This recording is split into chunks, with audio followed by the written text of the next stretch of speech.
இந்த வாழ்க்கையை நம்ம எப்படியாவது இன்னும் சூப்பராக கொண்டு போயிடணும் அப்படிங்கிற மாதிரி நீங்கள் வந்துடுவீங்க. ஸோ கடகராசி அப்படின்னாவே கஷ்டங்களை அனுபவித்த ராசி கடகம். அதாவது இந்த கடகத்தினுடைய ஒரு அற்புதமான ஒரு விஷயம் என்ன தெரியுமா, எவ்வளோ கஷ்டங்களை தாண்டிங்க அப்படின்னாலும் அந்த இடத்துல நீங்கள் கண்ணீர் விட்டு ரொம்ப ஃபீல் பண்ணியிருப்பீங்க, தவிர வாழ்க்கை விட்டு வெளியே போயிருக்க மாட்டீங்க. அதாவது வேறு எதுவும் தாட்லாம் வந்திருக்காது. குறிப்பிட்ட டைமில் நீங்கள் ரொம்ப வெறுத்துருப்பீங்க வாழ்க்கையவே. குடும்பத்திலேருந்து ஒரு சப்போர்ட் கிடச்சிருக்காது, ரொம்ப நீங்கள் டவுன்ஃபாலாக ஃபீல் பண்ணியிருப்பீங்க, பண விஷயங்கள்லாம் ரொம்ப டவுனாக இருந்திருப்பீங்க. ஆனால் இனி வரக்கூடிய காலகட்டங்கள் பண விஷயத்துலேயும் அருமையாக இருக்கும், குடும்ப ரீதியான விஷயத்துலேயும் அருமையாக இருக்கும். தற்போதைய காலகட்டத்தில் நீங்கள் வீடு சரி பண்ணக்கூடிய ஒரு காலகட்டத்தில் இருப்பீங்க, நிலம் வாங்கக்கூடிய ஒரு காலகட்டத்தில் இருப்பீங்க, வண்டி வாகனங்கள் வாங்கக்கூடிய ஒரு காலகட்டத்தில் இருப்பீங்க. சரி, இந்த தடவை உங்களுக்கு நீங்கள் எதிர்பார்த்த சில விஷயங்கள், எதிர்பாராத சில நன்மைகள், ரொம்பவும் ஆச்சரியப்படக்கூடிய சில அதிர்ஷ்டங்கள் நடக்கக்கூடிய ஒரு அற்புதமான காலகட்டம் சார் கடகராசியை பொறுத்த வரைக்கும் முதன்மையாக நீங்கள் செய்யக்கூடிய விஷயம், இந்த இடத்துல நீங்கள் கவனமாக இருக்கக்கூடிய விஷயம், எதில் நீங்கள் எச்சரிக்கையாக இருக்கணும் அப்படிங்கிற விஷயம், இது மூணுமே நான் சொல்கிறேன். ஸோ தயவு செய்து வீடியோ ஸ்கிப் பண்ணாமல் பாருங்கள், நம்ம சேனலை ஃபாலோ பண்ணிட்டு பாருங்கள், சப்ஸ்கிரைப் பண்ணிட்டு பாருங்கள். அதே மாதிரி நிறைய பேர் ஜோதிடம் பார்க்கணும்னு ஆசைப்படுறீங்க, கீழே டிஸ்கிரிப்ஷனில் நம்பர் கொடுத்துருக்கேன். ஃபேஸ்புக்கில் பார்த்துருக்கீங்க அப்படின்னா ஸ்க்ரீன்லேயே நம்பர் இருக்குது. நீங்கள் ஃபோன் பண்ணிங்க அப்படின்னா கொஞ்சம் பிஸின்னு வருது, இல்லை வெயிட்டிங்கில் வருது அப்படின்னா கொஞ்சம் தயவு செய்து வெயிட் பண்ணி நீங்கள் பண்ணுங்கள். ஏன்னா கிட்டத்தட்ட 4 லாங்குவேஜில் ஜோதிடம் பார்க்கக்கூடியவர். ஸோ அதனால் கொஞ்சம் பிஸியாக இருப்பாங்க, கொஞ்சம் பொறுமையாக நீங்கள் ஹேண்டில் பண்ணிங்க அப்படின்னா, ஏன்னா இது நமக்கு நல்லது நடக்கக்கூடிய விஷயம் சார். எல்லா ஜோதியும் எங்கே சார் பண்ணி சொல்கிறாங்க அப்படின்னா, நீங்கள் ஒரு டைம் டெஸ்ட் பண்ணி பாருங்கள். ஏன்னா 6 பிரபலமான ஆக்ட்ரஸுக்கு ஜோதிடம் பார்த்துருவீங்க. 6 பேருக்கு இப்போ இருக்கிறதுலே பிரபலமான ரொம்ப டாப் மோஸ்ட் ஆக்ட்ரஸுமோ ஏதோ ஒன்று கேரக்டர்ஸ் அந்த மாதிரிலாம் இல்லை, டாப் மோஸ்ட் கேரக்டர்ஸுக்கு கிட்டத்தட்ட 6 பேருக்கு ஜோதிடம் பார்த்துட்ருக்காரு. அது மட்டும் இல்லாமல் பொலிட்டீஷியன்ஸுக்கு செப்பரேட்டாக ஜோதிடம் பார்த்துருக்காரு. எது பண்ணோம் அப்படின்னாலும் இங்கே கேட்டு தான் பண்ணுவாங்க. தற்போதைய நிலைமையில் சில முக்கியமான கூட்டணிக்கையில் இருக்கக்கூடிய ஒரு கட்சிகளுக்கே ஜோதிடம் பார்க்கக்கூடிய அளவுக்கு ஒரு மிகப்பெரிய ஒரு ஆளுமை திறன் கொண்டவர். அந்த அளவுக்கு ஜோதிட சிகாமணி அப்படின்னு சொல்லலாம். கிட்டத்தட்ட 200க்கும் மேற்பட்ட ஜோதிடர்களுக்கு ஆசான். அவரோட நம்பர் தான் நான் கொடுத்துருக்கேன். ஜஸ்ட் நீங்கள் ஃபோன் பண்ணி நீங்கள் உங்கள் ப்ராப்ளம் சொல்லி சால்வ் பண்ணிக்கலாம். இது முன்னாடி நடந்ததை ஃபஸ்ட்டு கன்ஃபார்ம் பண்ணிக்கோங்க. இந்த ஜாதகத்தை வச்சு முன்னாடி நடந்ததை சொல்லுங்கள், அப்போ தான் நான் உங்கள்கிட்ட பார்ப்போம்னு சொல்லுங்கள். பாருங்கள், அசால்ட்டாக அக்குவே ராணி வர கிளியராக சொல்லிடுவார். ஸோ அந்தளவுக்கு ஒரு பிரபலமான ஜோதிட நம்பர் தான் கொடுத்துருக்கேன். அதே மாதிரி இந்த கடகராசி பற்றி இப்போ நம்ம சொல்லிடலாம். கடகராசிக்காரர்கள் ஒரு அற்புதமான காலகட்டத்தில் இருக்கீங்க. இந்த காலகட்டம்லாம் உங்களுக்கு கிடைக்காத ஒரு விஷயம், ரொம்ப நாளாக ஆசைப்பட்டது, ரொம்ப நாளாக எதிர்பார்த்தது சார். இந்த கடகராசிக்காரர்கள் போன வருடம் 6 மாதத்துக்கு முன்னாடி வரைக்குமே ஏன்டா வாழ்கிறோன்னு நீங்கள் நினச்சிப்பீங்க. உங்களோட லைஃப்பில் நீங்கள் பட்ட கஷ்டங்கள்லாம் நீங்கள் திருப்பி பார்க்குறதோட விரும்ப மாட்டீங்க. உடல் ரீதியான விஷயங்களில், மன ரீதியான விஷயங்கள், ஹாஸ்பிட்டல் ரீதியான விஷயங்கள், நிறைய விஷயத்தில் நீங்கள் கஷ்டப்பட்டவங்க. ஆனால் இனி வரக்கூடிய காலகட்டத்தில் சந்தோஷமான காலகட்டங்களாக மாறுது. கடவுளினுடைய அருளால், உங்களுடைய குலதெய்வத்தினுடைய ஆசையினால், உங்களுடைய முன்னோர்களினுடைய பிரச்சனையிலேருந்து நீங்கள் வெளிவரீங்க. ஆனால் இந்த கடகராசி பொறுத்த வரைக்கும் நீங்கள் ஜாதகத்தை போய் பார்த்தாலும் சரி, எங்கே போய் நீங்கள் சாமி கேட்டிங்க அப்படின்னாலும் சரி, உங்களோட முன்னோர்களை வச்சே சொல்லுவாங்க. உங்களுடைய முன்னோர்கள் பண்ணது, அது பண்ணது, இது பண்ணது நிறைய சொல்லுவாங்க. அது எல்லாம் சொல்கிறாங்களே தவிர அதுக்கான வழிமுறை யாரும் சொல்ல மாட்டாங்க. அது தப்பிக்கிறதுக்கான வழிமுறை யாரும் சொல்ல மாட்டாங்க. ஏன்னா அது உங்களுக்கு இல்லை, விதியின்படி உங்களுக்கு அது கிடையாது. முன்னோர்களுடைய சாபம் கொண்ட ராசிகள் கடகராசி. இது இப்போ நான் உங்களை பார்க்க கிடையாது, கடகராசியில் இருக்கிற அத்தனை பேருக்குமே காமனாக சொல்கிறேன். அப்படின்னா முன்னோர்களுடைய ப்ராப்ளம் காமனாகவே இருக்குதுங்க இந்த கடகராசி. அது கடகராசியில் பிறந்தீங்க அப்படின்னாவே உங்களுக்கு முன்னோர்களுடைய இது இருக்குது அப்படின்னு தான் அர்த்தமே தவிர தனிப்படியாக அது இதுலாம் எதுவுமே கிடையாது. அதே போல் இந்த ராசிக்காரர்களுக்கு இன்னொரு விஷயத்தை நீங்கள் நல்லா புரிஞ்சிக்காங்க. ஜாதகத்தை பார்த்து நீங்கள் அடுத்து தப்பிக்கிறதுக்கான விஷயத்தை தான் சொல்ல முடியுமே தவிர, ஜாதகத்தை பார்த்து உங்களோட ப்ராப்ளத்துக்கான சொல்யூஷனை அப்பயே கிளியர்லாம் பண்ண முடியாது. அதை நான் தெளிவாகவே சொல்கிறேன். இப்போ நீங்கள் ஃபோன் பண்ணி ஜோதிடர்கிட்ட கேட்டிங்க அப்படின்னாலும் இதிலேருந்து தப்பிப்பதற்கு உங்களுக்கான செயல்கள் என்னவோ அதை சொல்லுவாங்க. நீங்கள் அங்கேருந்தே வீட்டிலேருந்தே பண்ணி நீங்கள் தப்பிச்சிக்கலாம். அதாவது உங்களுக்கு ஒரு பெரிய கண்டங்கள் இருக்குது அப்படின்னா அந்த கண்டத்துலேருந்து தப்பிச்சிக்கலாம் நம்ம. ஸோ அது பண்ண முடியுமே தவிர அந்த இன்சிடென்ட்டே நடக்காத மாதிரிலாம் உங்களை மாற்ற முடியாது. ஒரு எக்ஸாம்பிளுக்கு நான் சொல்கிறேன், ஒருத்தருக்கு ஜெயிலுக்கு போகணும் அப்படிங்கிற மாதிரி இருந்தது. அந்த காலகட்டம் ரொம்ப பீக்கில் இருந்தது. வேறு வழியே இல்லாமல் அங்கே போய் ஒரு 10 நாள் தங்கியிருந்தார். பக்கத்து ரூமில், அங்கே ஜெயிலிருந்து பக்கத்தில் ஒரு ரூம் எடுத்து 10 நாள் போய் தங்கியிருந்தார். அது முடிந்து 8 நாள் கூட ஆகலை, அது 2 நாளில் வெளியே வந்தார். டக்குன்னு ஒரு வண்டியில் மாட்டி ஸ்டேஷனுக்கு போயிட்டு வரக்கூடிய காலகட்டங்கள் ஆயிடுச்சு. அவருக்கு எதுவும் இஷ்யூஸ்லாம் ஆகலை, பட் ஆனால் ஒரு வண்டி அவர் மாட்டி போய் ஸ்டேஷனில் போய் ஜாமீன் போட்டு போயிட்டு வர மாதிரி காலகட்டங்கள் ஆயிடுச்சு. அது ஜாதகத்தின் ஒரு முக்கியமான ஒரு அம்சம். அந்த மாதிரி பிரச்சனைகள் இருந்துச்சு அப்படின்னா சிம்பிளாக கூட சால்வ் பண்ணி வர்றது அது ஒரு முக்கியமான அம்சம். ஸோ அது மாதிரி தான் நீங்கள் எடுத்துக்கணுமே தவிர கம்ப்ளீட்டாக சரியாகும் அப்படிங்கிறத விதியை யாராலையும் சரி பண்ண முடியாது. இனி நன்மைகள் நடக்கும் அப்படிங்கிறது விதி. நீண்ட ஆயுள் உண்டு, உடல் ஆரோக்கியம் உண்டு, மன மகிழ்ச்சி உண்டு, சந்தோஷம் உண்டு, உடல் ஆரோக்கியம் உண்டு. ஸோ இனி வரக்கூடிய காலகட்டத்தில் நன்மையாக நடக்கும் அப்படிங்கிறது விதி.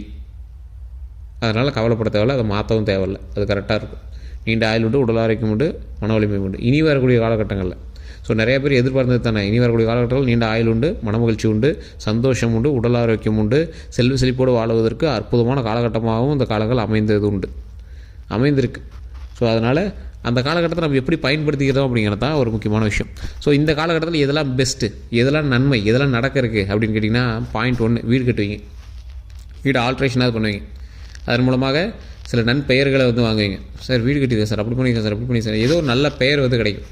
அதே போல் அடுத்தது வண்டி வாகனங்கள் வாங்கக்கூடிய ஒரு அற்புதமான காலகட்டம். ஒரு வண்டி வாங்குவீங்க, செகண்ட் ஹேண்ட்லேயாவது ஒரு கார் வாங்குவீங்க. அதாவது இப்போ வீடு கட்டுறேன்னு சொன்னேன், புதுசாக வீடு கட்டிங்களா அப்படின்னு கேட்டால் வீட்டில் ஒரு ரூமாவது கட்டிங்க, இல்லை ஒரு ஆல்ட்ராவது பண்ணுறீங்க. வண்டி வாகனங்கள் வாங்குறீங்க, புது கார் போய் டெலிவரி எடுப்பீங்களான்னு கேட்டால் செகண்ட் ஹேண்ட்லேயாவது ஒரு கார் வாங்குவீங்க. இந்த மாதிரி தான் வந்து நடக்கும். அதே போல் தொழிலில் ஓரளவுக்கு நல்ல மேன்மை அடையக்கூடிய ஒரு காலகட்டம். ஒரு 1000 ரூபாயாவது ப்ரொமோஷன் கிடைக்கும். ரொம்ப பெருசாக இல்லை, 1000 ரூபாய் ப்ரொமோஷன் கிடைக்கும். பழசை கம்பேர் பண்ணும்போது ஓரளவுக்கு வருமானம் வரக்கூடிய ஒரு காலகட்டம். ஓரளவுக்கு வருமானம் வரும். ஸோ இந்த மாதிரி விஷயங்கள் வந்து நடந்துகிட்டே இருக்குது. ஸோ இதில் நீங்கள் யோசிக்கணும். அதே போல் இந்த ராசிக்காரர்கள் தொழில் ரீதியான விஷயத்தில் எந்தளவுக்கு தான் முன்னேறிங்க அப்படின்னாலும் உங்களுக்கு எதிரிகள் கூட்டம் அதிகம், கந்திஷ்டிகள் உங்களுக்கு அதிகம். எதிரிகளினுடைய கூட்டத்தினால உங்களுக்கு வந்து நிறைய ஆபத்துகள் இருக்கிறதான வாய்ப்புகள் இருக்குது. அந்த எதிரிகளினுடைய கூட்டத்திலேருந்து நீங்கள் வந்து கொஞ்சம் தப்பிக்கணும். ஸோ எதிரிகள்கிட்ட நீங்கள் தப்பிக்கணும் அப்படின்னா என்ன பண்ணணும், உங்களுடைய கந்திஷ்டிகளை நீங்கள் வந்து போக்கணும். கந்திஷ்டிகள் இருக்கிறவங்க தயவு செய்து கீழே இருக்கக்கூடிய நம்பருக்கு ஃபோன் பண்ணி அதில் எந்த பரிகாரம் சொல்கிறாங்களோ அதை வந்து நீங்கள் வீட்டிலேருந்தே பண்ணி தெரிஞ்சுக்குவாங்க. ஏன்னா கந்திஷ்டியை பொறுத்த வரைக்கும் ஒவ்வொருவருக்கும் ஒவ்வொரு மாதிரியான கந்திஷ்டிகள் இருக்கும். அதை வந்து நீங்களாக தான் நிவர்த்தி பண்ணிக்கணும். ஸோ தொழில் அக்கறை இருப்பவர்கள், தொழில் மீது அக்கறை இருப்பவர்கள், தொழில் தனியாக பண்ணக்கூடியவங்க ஒரு சில பல பூஜைகளும் இருக்குது. அதை நீங்கள் லோக்கல்லே ஜோதிடர்கிட்ட கொடுத்து நீங்கள் வந்து பண்ணிங்க அப்படின்னாலும் ஓகே தான். அப்படி இல்லை அப்படிங்கிறவங்க நீங்கள் ஒரு முக்கியமான தெய்வத்தை வந்து வழிபட்டீங்க அப்படின்னா போதுமான. திருப்பதி ஏழுமலையானுடைய புகைப்படத்தை தொழில் செய்யக்கூடிய இடத்துல வச்சு, திருப்பதி ஏழுமலையான்கள் தனியாக நிற்பார், தனியாக இருக்கும். லக்ஷ்மி தேவி வந்து தனி ஃபோட்டோவை கூட வாங்கி வச்சுக்கோங்க. திருப்பதி ஏழுமலையான் நின்ற கோலத்தில் வைர கிரீடத்தில் ராஜ அலங்காரத்தில் தனிப்படியாக நிற்பார். ரொம்ப சுறுசுறுப்புக்கு பேர் போனவர், சுறுசுறுப்பான பேர் கொண்டவர். அவர் வந்து நின்ற இடத்துல செல்வம் குளிக்கும் அப்படிங்கிறது ஒரு முக்கியமான. தொழில் செய்யக்கூடிய இடத்துல நீங்கள் அதை பண்ணுங்கள். அதே மாதிரி வேலைக்கு போகக்கூடிய கடகராசிகள் மோஸ்ட்லி அதிகமாக தொழில் பண்ண மாட்டாங்க. ஒரு 90% வந்து வேலைக்கு தான் போவாங்க. ஒரு 10% தான் தொழில் பண்ணுறதுக்கு போவாங்க. ஸோ வேலைக்கு போகிற இடத்துல உங்களுக்கு போட்டிகள் ரொம்ப அதிகமாக இருக்கும். அலைச்சல் சம்மந்தப்பட்ட வேலைகள் அதிகமாக இருக்கும். கடகராசி பொறுத்தவரைக்கும் ஸ்கின் சம்மந்தப்பட்ட பிரச்சனை எப்பயுமே இருக்கும். மருவோ தேம்பலோ ஒயிட்டோ ஏதோ ஒன்று வந்து உங்கள் ஸ்கின் சம்மந்தப்பட்ட பிரச்சனைகளாக இருக்கும். அதிலேருந்து நீங்கள் கொஞ்சம் சரி பண்ணிட்டீங்க அப்படின்னா ரொம்பவே நல்லது. அந்த பிரச்சனையிலேருந்து நீங்கள் வெளியே வரணும் அப்படின்னாலும் நீங்கள் வந்து உடல் ஆரோக்கியத்தில் கொஞ்சம் கவனமாக வச்சுக்கணும். ஸோ தேம்பல் இந்த மாதிரி விஷயத்தெல்லாம் கொஞ்சம் கவனமாக வச்சுக்கணும். ஸ்கின் சம்மந்தப்பட்ட விஷயத்தில் எப்போயும் கொஞ்சம் கவனமாக இருங்க. தற்போதைய நாட்களில் உடல் வந்து கொஞ்சம் பெருத்திருக்கும். உடல் சம்மந்தப்பட்ட விஷயத்தில் கொஞ்சம் ஹாஸ்பிட்டல் பிளட் செக்அப் அதெல்லாம் பார்த்துருப்பீங்க. எல்லாமே நார்மல் அப்படின்னு தான் சொல்லியிருப்பாங்க, பெரிய இஷ்யூஸ் இல்லை அப்படின்னு தான் சொல்லியிருப்பாங்க. ஸோ என்ன இருந்தாலும் உடல் ஆரோக்கியத்தில் கவனம் தேவை. மற்றபடி உங்களுக்கு எந்த ஒரு இஷ்யூஸும் கிடையாது. கல்வி சம்மந்தப்பட்ட விஷயத்தில் கொஞ்சம் கவனமாக இருங்க. தொழில் சம்மந்தப்பட்ட விஷயத்தில் கொஞ்சம் கவனமாக இருங்க. கூட இருக்கக்கூடிய உறவுகள்கிட்ட கொஞ்சம் கவனமாக இருங்க. இப்போ வந்து நீங்கள் உங்களுடைய சொந்தங்களுக்கு சீர் செய்யக்கூடியது, சொந்தங்களுக்கு ஹெல்ப் பண்ணுறது, அண்ணன் தம்பிக்கு கொஞ்சம் ஹெல்ப் பண்ணுறது, பணம் கொடுத்து ஹெல்ப் பண்ணுறது, நிலம் வாங்குறது, வீடு வாங்குறது, இந்த மாதிரி விஷயங்கள்லாம் அமையக்கூடிய ஒரு காலகட்டம். எல்லாமே ஒரு பேக்கப்பு தான். உங்களுக்கு ஒன்றும் பிரச்சனை கிடையாது. எல்லாமே வந்து ஒரு இன்வெஸ்ட்மெண்ட்டு தான். அப்படி தான் நீங்கள் வந்து எடுத்துக்கணுமே தவிர அது பிரச்சனை இது பிரச்சனை எடுத்துக்கூடாது. அதே மாதிரி மன ரீதியான சில முன்னெடுப்போடு மன ரீதியாக ஒரு சாட்டிஸ்ஃபேக்ஷனாக வந்து மற்றவங்களை செய்யுங்க. மற்றவங்களுக்கு ஒரு நன்மை செய்யணும் அப்படின்னாவே மன ரீதியாக சாட்டிஸ்ஃபைடாக செய்யணுமே தவிர மற்றபடி எந்த ஒரு இஷ்யூஸும் நம்ம வந்து இழுத்துக்கிட்டு அதை பெருசு பண்ணிட்டுலாம் இது பண்ணக்கூடாதுங்க.